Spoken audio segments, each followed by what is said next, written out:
त्रैलोक सुखम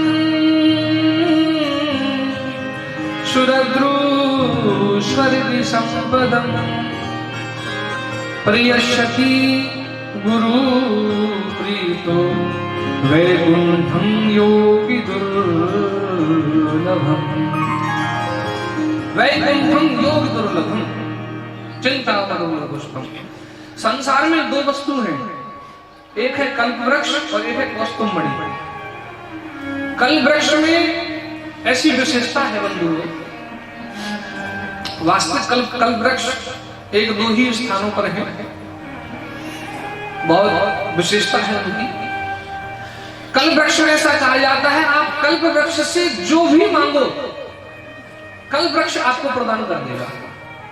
आप कुछ भी मांगो, ये कल्प वृक्ष की विशेषता रहती है। एक होती है कौस्तुभमणि। माता जी थोड़ा ऐसे बैठो आराम से। कौस्तुभमणि में विशेषता ये रहती है, कौस्तुभमणि के सामने आप कोई भी कल्पना कर दो, अगर वो आपके पास है तो कौस्तुभमणि और कल्प वृक्ष आपको संसार की हर वस्तु देने में सामर्थ्यवान है। इसमें मैं बिल्कुल स्पष्ट कहता हूं महाराज, अगर भगवान की कृपा हो जाए और तुमको ये प्राप्त हो जाए तो आप संसार की हर वस्तु को पा सकते हो इन दोनों से।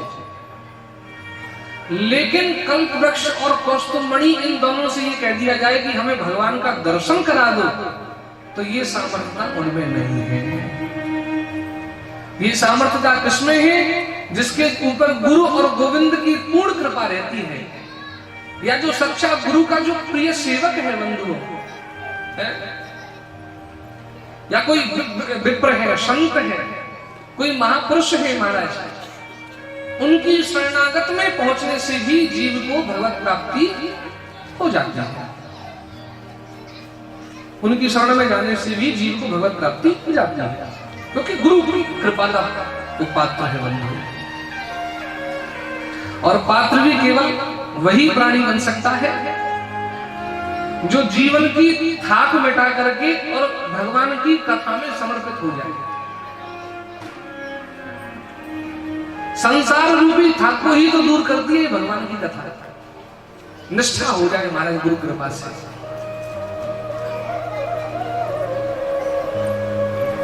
उपासकता है। लेकिन कौस्तुभमणि और कल्प वृक्ष में भी ये सामर्थ्य नहीं है कि आपको भगवान की प्राप्ति करा दे। इसीलिए सच्चे सदगुरु की आवश्यकता होती है। ये तो गुरु कृपा का ही भाव है महाराज, जो गुरु कृपा से जीव भगवत प्राप्ति कर सकता है। भगवान रुपया पैसा कौड़ी दे करके आपसे पिंड छुड़ा सकते हैं, लेकिन गुरु जो होते हैं, गुरु ऐसे दयालु होते हैं कि गुरु आपकी झोली में ही भगवान को डाल देते हैं।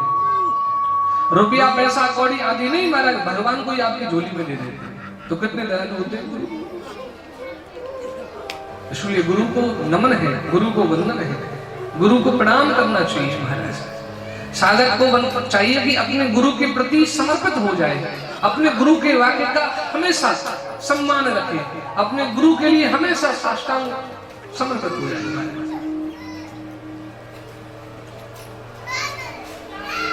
हमारे हैं श्री गुरुदेव, हमें किस बात की चिंता। हमारे हैं श्री गुरुदेव, हमें किस बात की चिंता। हमारे हैं श्री गुरुदेव,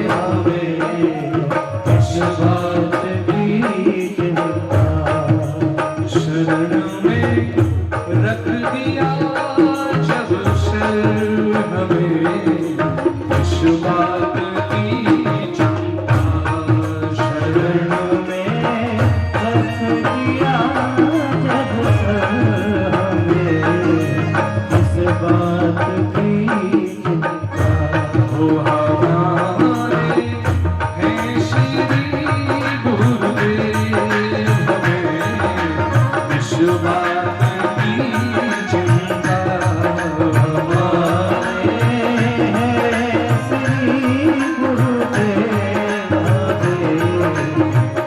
बात की चिंता।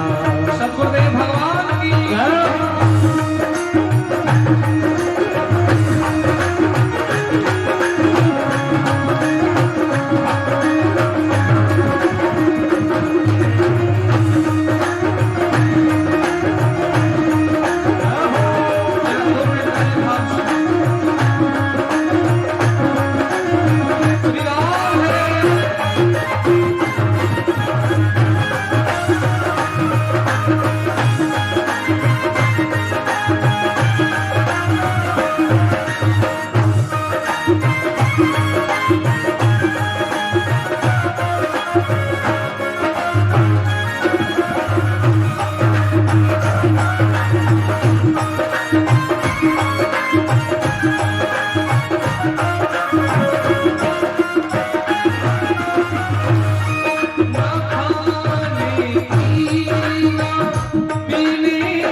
बनाया दास चरणों का।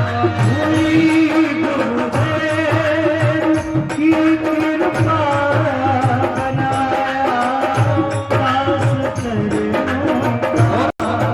तुम्हारा कर रहा चिंतन, तुम्हीं पर छोड़ दी चिंता।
बोल सद्गुरुदेव भगवान की।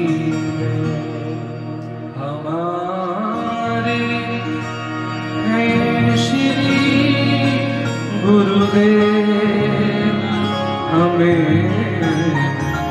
इस बात की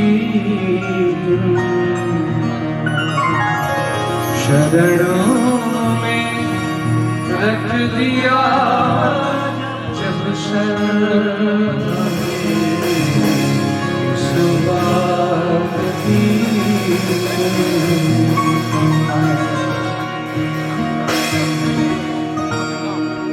ऐसा भाव जब जग जाए हृदय में गुरु के प्रति, आस्था दृढ़ हो जाए हमारी गुरु चरणों में, परिपक्व हो जाए हमारा भाव परिपक्व हो जाए गुरु चरणों में, संत चरणों में। बंधुओं, याद रखना, जीवन का कोई सा भी कष्ट क्यों ना सही, कोई भी कठिनाई क्यों ना सही, आप उसको हंसते हंसते पार कर जाओगे। पता भी नहीं चलेगा आपको वो कष्ट कब में निकल गया, वो दुख कब में दूर हो गया। तुम्हारा कर रहा चिंतन और तुम्हीं पर छोड़ दी चिंता। हमारे हैं श्री गुरुदेव, हमें किस बात की चिंता। अरे जो गुरु तुमको भगवान से मिला रहा है, वो समझो वो गुरु तुम्हें अपना सर्वस्व न्यौछावर कर रहा है भैया। इसलिए गुरु के प्रति आदर सम्मान, गुरु के प्रति हमेशा आप विनम्र रहो, अपने गुरु के चरणों में सच्ची आस्था दृढ़ रखो। बंधु, जीवन बदलने में देर नहीं लगेगी, जीवन बदलने में देर नहीं लगेगी।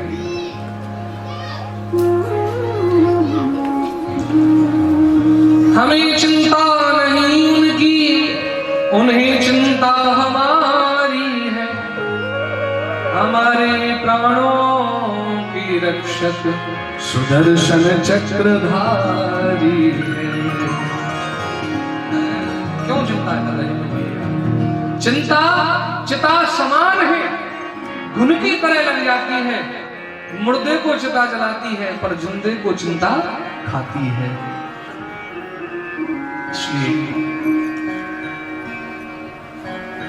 चिंतन करो भैया, जितना हो जाए चिंतन करो।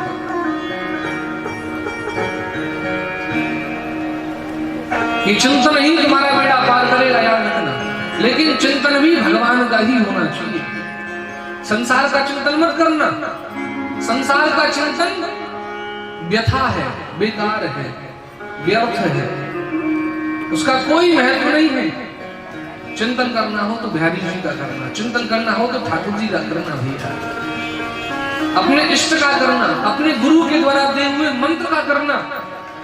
आपकी आस्था इतनी दृढ़ होनी चाहिए कि आप महाराज भजन करते करते रात्रि में सो भी रहे हो तो भी सोते सोते गुरु मंत्र का ही जाप चलता रहे हृदय में। और हम विश्वास के साथ कहते हैं महाराज, कौन आपको ठाकुर जी से मिलने को रोक सकता है? और जरा देखो अपने आप को। ऐसी कोई भी शक्ति नहीं है इस संसार में, ऐसी कोई भी ताकत नहीं है, कोई भी आडंबर नहीं है जो तुमको ठाकुर जी से मिलने से रोक दे। बस गुरु के प्रति आस्थावान हो जाओ। गुरु वही जो हरि मिलावे, गुरु वही जो विपिन वसावे, गुरु वही जो संत सेवावे, और इन करनी में गुरु न कहावे। गुरु वही है जो भगवान से मिला रहा है, गुरु वही है जो संत सेवा में लगा रहा है, गुरु वही है जो हमें वृंदावन वास, हमें ब्रजवास, हमें तीर्थों का वास दिला रहा है महाराज। अभी माघ मेला चल रहा है, माघ मास है, खूब बढ़िया। इलाहाबाद में, प्रयागराज में देखो महाराज क्या आनंद है, क्या रस है। 1 महीने का लोग कल्पवास करते हैं संतों की शरण में, बड़ा आनंद आता है महाराज। आप में से तो लोग, बहुत लोगों ने किया भी होगा, कल्पवास करते ही रहते हैं। तो बहुत लोग जो है उसका एक अलग आनंद, अलौकिक आनंद है भैया। तो गुरु कृपा से ही सब कुछ सुलभ होता है। ये यहाँ दर्शन कराया गया। आपके जीवन में गुरु कृपा है, हम इसलिए आपको प्रणाम कर रहे हैं, लेकिन हमारे मन के कुछ भाव है, आप उनको दूर कर दीजिए प्रभु। सूता क्या ही कथा सारम ममः कर्ण रसायनम।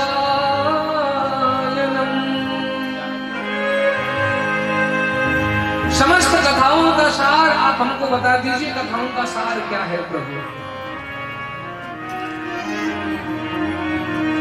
भक्ति ज्ञान वैराग्य विवेको वर्धते महान। भक्ति ज्ञान विवेक इन तीनों की वृद्धि कैसे हो, ये भी बताओ। हम ये भी जानना चाहते हैं।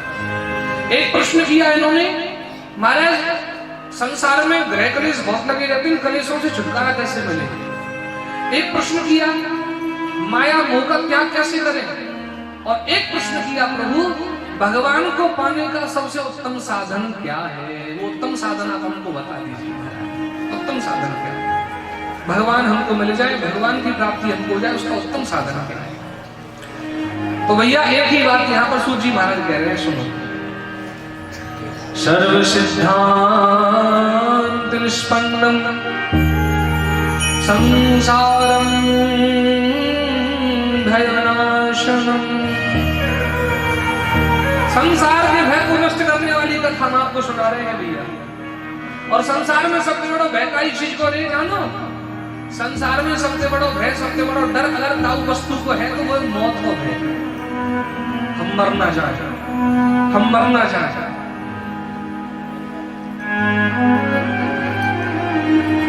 जगह जगह आपने लिखा देखा होगा, यहाँ खड़ा होना मना है, यहाँ बातचीत करना मना है, यहाँ आना मना है, यहाँ जाना मना है, लेकिन कहीं ये नहीं लिखा देखा होगा कि यहाँ मरना मना है।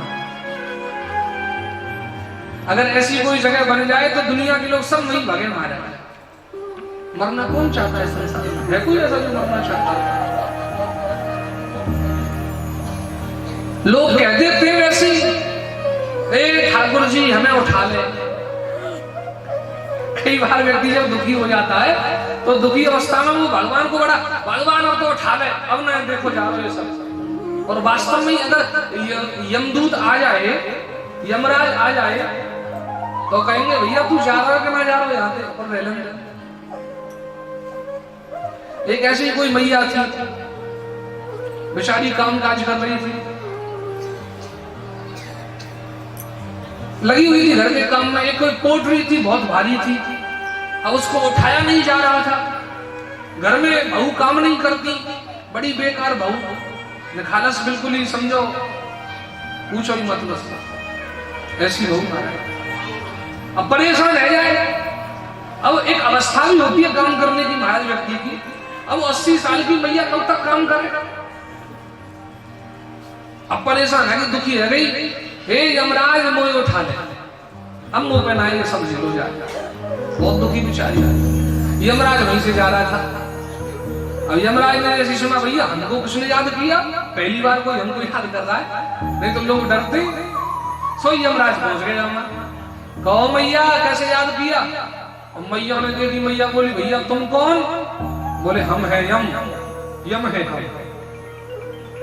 हम ही यमराज है। मैया तू अब याद कर रही ना, यमराज मोकू उठा ले, ना जाने मेरी संग की सब चली गई, मोकू आवे ही नहीं लेवे के ताई यमराज ना जाने कहां चलो गए।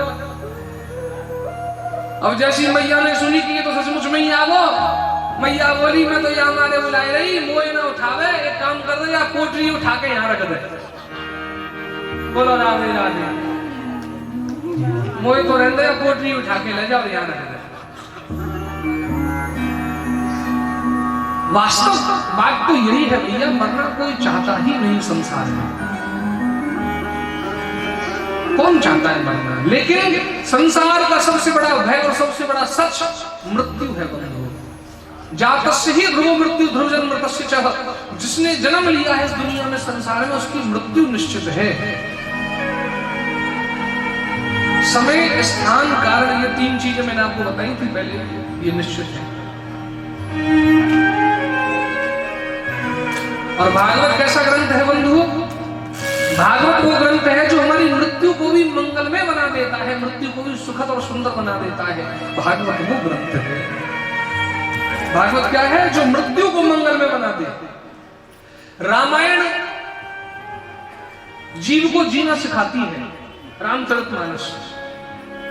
गीता, भगवत गीता जन्म और मृत्यु का बोध कराती है, लेकिन भागवत मृत्यु को भी मंगलमय बनाती है। बहुत लोग भगवत गीता को ही भागवत समझते हैं। जो 18 अध्याय वाली जो भगवत गीता है, लोग कहते हैं यही है क्या? तो कई बार तो हम लोगों को बड़ी हंसी आती है उन लोगों पर, पता नहीं कैसे कैसे लोग हैं, गीत भगवत गीता में और भागवत जी में उनको अंतर ही नहीं पता। अंतर थोड़ा सा है, बस समझ लो।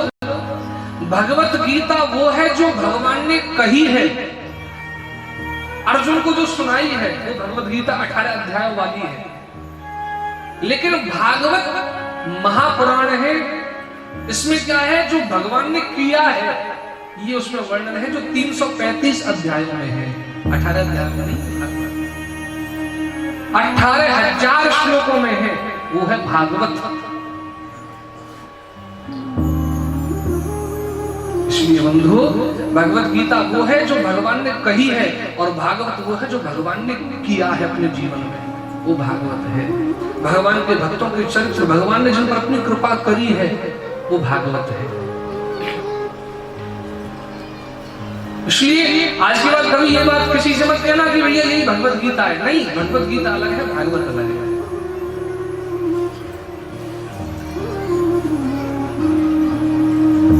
सर्वसिद्धांत निष्पन्नम संसारम भयनाशनम, सबसे बड़ा भय मृत्यु का, और उसको मंगलमय करती है भागवत।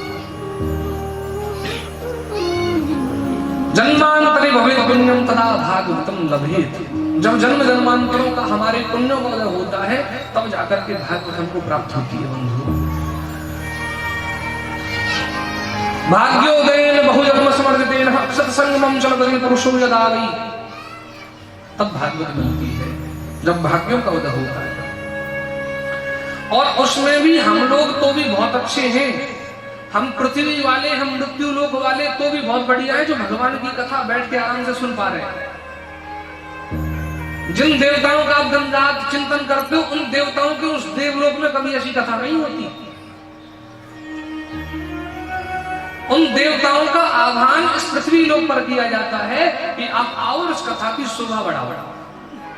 उन देवताओं को यहाँ बुलाया जाता है कथा सुनाने के लिए। देवताओं के देवलोक में ऐसी कथा नहीं होती बंधुओं, जैसी हमारी खड़ेरा में हो रही है, जैसे हमारे यहाँ हो रही है। ऐसे कभी वहां पंडाल नहीं लगाए जाते, ऐसे कभी वहां मंच नहीं होते महाराज, व्यवस्थाएं नहीं होती। उन देवताओं को उल्टा मृत्यु देवलोक से यहाँ पृथ्वी लोक पर बुलाया जाता है। आप आओ भैया कथा सुनो। तो सोचो हम कितने सौभाग्यशाली प्राणी है ना, सौभाग्यशाली। तो अपने आप को बड़ा धन्यवाद का पात्र समझो जो भगवान ने आपको इस लायक समझाए भैया। नहीं तो आज भी बहुत लोग तो ऐसे जिनके जीवन में आज तक भागवत पहुंची नहीं, उनको भागवत का मतलब ही नहीं पता। भागवत क्या है, हमारी सनातन संस्कृति क्या है, हमारे सनातन संस्कृति के ग्रंथ कौन कौन से हैं, क्या उससे हमको प्राप्त होता है, लोगों को नहीं मालूम। इसलिए हम सबको भगवान का धन्यवाद करना चाहिए मेरे प्यारे। ठाकुर जी को बड़ा प्रणाम करो। कहते हैं देवता जो थे बंधु ये अभक्त थे। देवताओं ने भगवान की कथा का सौदा किया था, जिस सौदा करने से ही देवताओं को भगवान की कथा नहीं मिल पाई थी। देवताओं ने अमृत का कलश अपने देवलोक से ला करके राजा परीक्षित के सामने रख दिया था और कहा था महाराज आप अमृत पी लो, आप अमर हो जाओगे, और इसके बदले में जो जितना भी ये भागवत रूपी अमृत है ये हमको पिला दीजिए। तब ये बात सोची गई, भैया उस समय पर समुद्र मंथन निकला था और अमृत कितनी दुर्लभ वस्तु है। अमृत किसी को मिले पीने को कोई छोड़ेगा? कोई नहीं छोड़ेगा, सब टूट पड़ेंगे महाराज। चाहे जीवन की संपत्ति दांव पर लगा दे, अपना जीवन ही क्यों ना दांव पे लगाने को तैयार हो जाए, लेकिन अमृत की एक बूंद मिल जाए। हर व्यक्ति चाहता है हमको अमृत मिल जाए, हम अमर हो जाए, मरना कोई नहीं चाहता।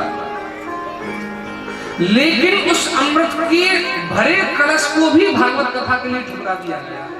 जरा सोचो, वो अमृत जब इतना दुर्लभ है तो ये भागवत रूपी अमृत कितना दुर्लभ होगा भैया।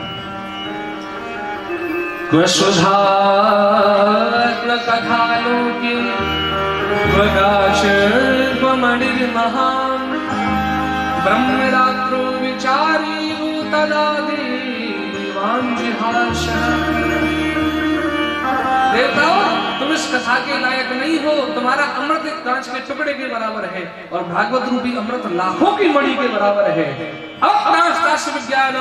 कथामृतम, तुम अभक्त हो इसलिए कथा तुम्हारे लायक नहीं है, चले जाओ। अब देवताओं को ये बात बड़ी बुरी लगी।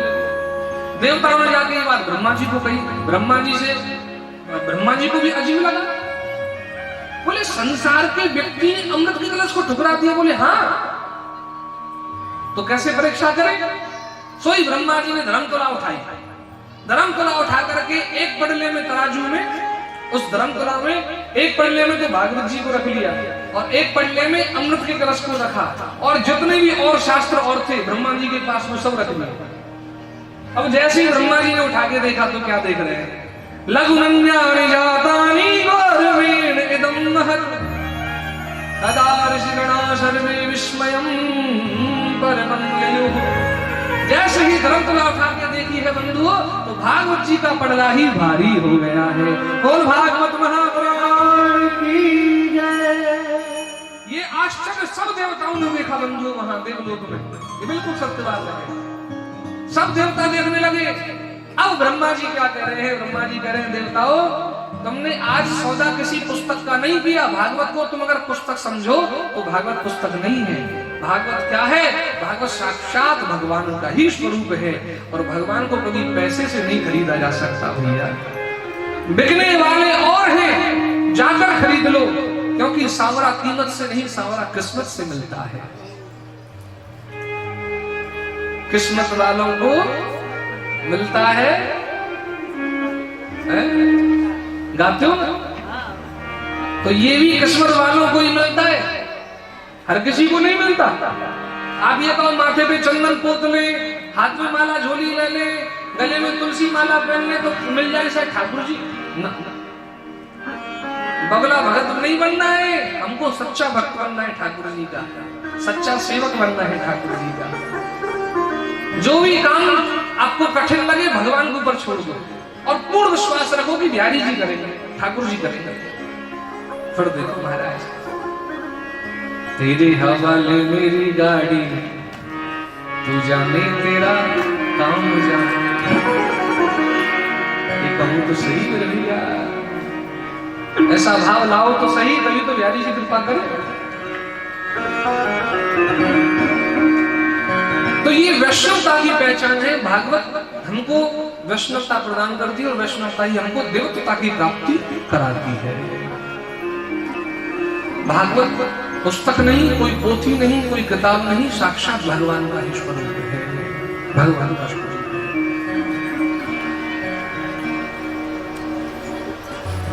कहां से ये भागवत सुनने की विधि प्रारंभ हुई? तो यहां पर वर्णन किया गया बंधुओं। सबसे पहले इस भागवत की महिमा, भागवत श्रवण की विधि को देवर्षि नारद जी ने सुना। कहां पर? अब देवर्षि नारद जी ने कैसे सुन लिया?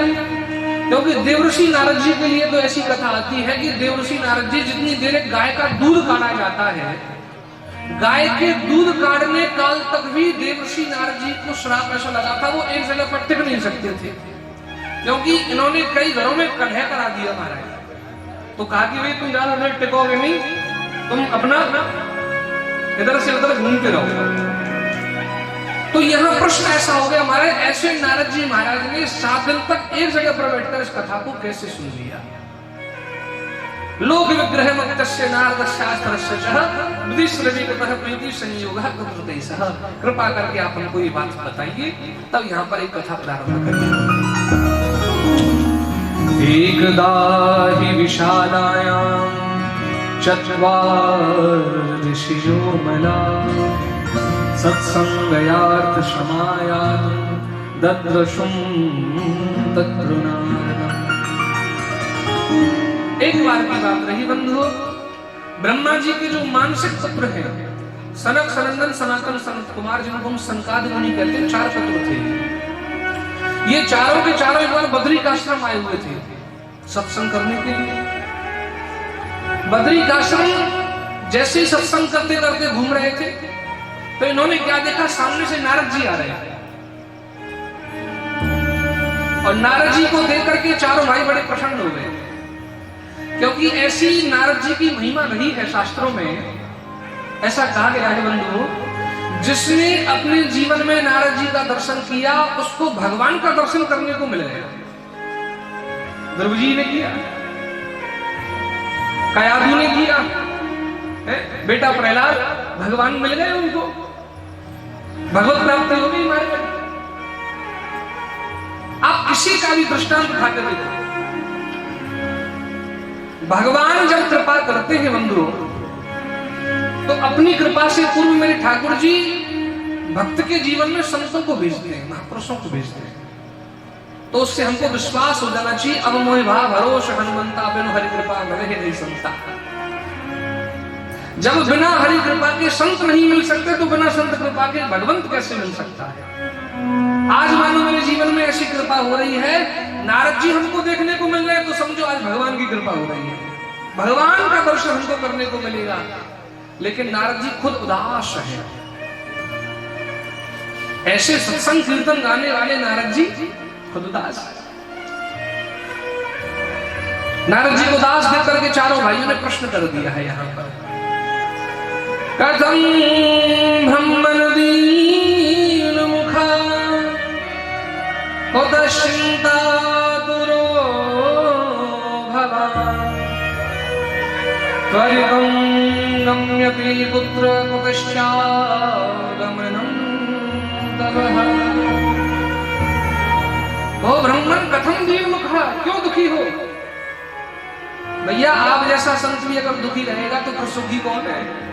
हम तो सुनते हैं नानक दुखिया सब संसारा सुखी वही जो नाम अधारा, और आप भगवान का नाम जाप करने वाले, दिन रात नारायण नारायण करने वाले, आप भी दुखी हो।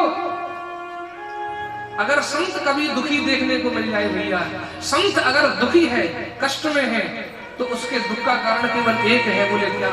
संत का दुख का कारण उसका स्वार्थ नहीं होता, संत का दुख का कारण उसका परमार्थ होता है।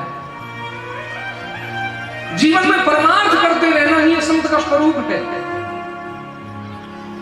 कैसे भी भगवत भक्ति होती रहे, भजन करते रहे, लोग आनंद लेते रहे महाराज।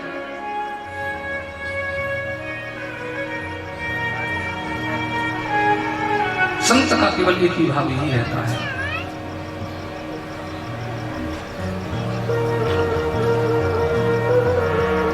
ओ कन्हैया तुम्हें एक नजर देखना है,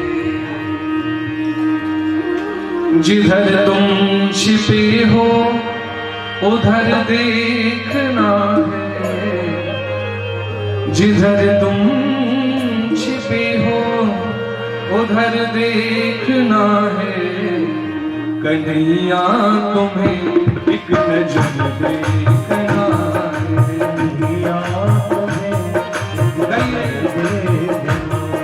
कन्हैया तुम्हें एक नजर देखना है।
हुनर देखना है, उसी हाथ का अब हुनर देखना है। कन्हैया तुम्हें एक नजर देखना है, कन्हैया तुम्हें एक नजर देखना है। जिधर तुम छिपे हो उधर देखना है, जिधर तुम छिपे हो उधर देखना है। जिधर तुम छिपे हो उधर देखना है। जिधर तुम छिपे हो उधर देखना है। कन्हैया तुम्हें एक नजर देखना है, कन्हैया तुम्हें एक नजर देखना है। कन्हैया तुम्हें एक नजर देखना है। कन्हैया तुम्हें एक नजर देखना जरा पीछे वाले को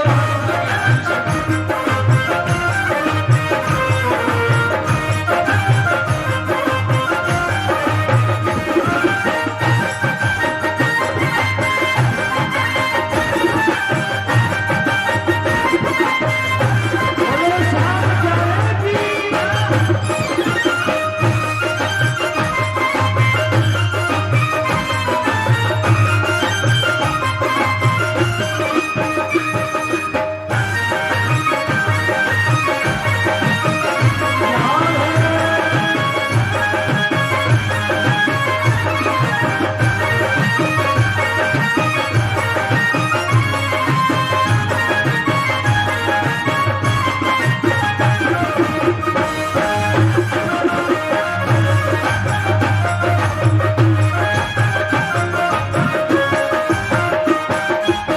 दुर्बीनी के जो घर तुमने देखे, दुर्बीनी के हर तुमने देखे। दुर्बीनी के जो घर तुमने देखे। दुर्बीनी के तो हर तुमने याद देखे। रखना, हमने अपना नियम बनाया श्री वृंदावन जाने का, तो श्याम तेरा भी फर्ज है हम भक्तों के घर आने का। विदुर भीलनी के जो घर तुमने देखे तो क्या कहना है, तो हमको तुम्हारा भी घर देखना है, हमको तुम्हारा हमको तुम्हारा भी घर देखना है। तुम्हारा भी घर देखना है। जिधर तुम छिपे हो उधर देखना है,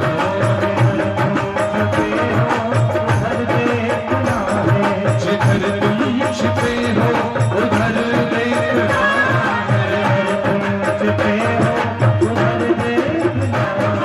कन्हैया तुम्हें एक नजर देखना है। विराट है।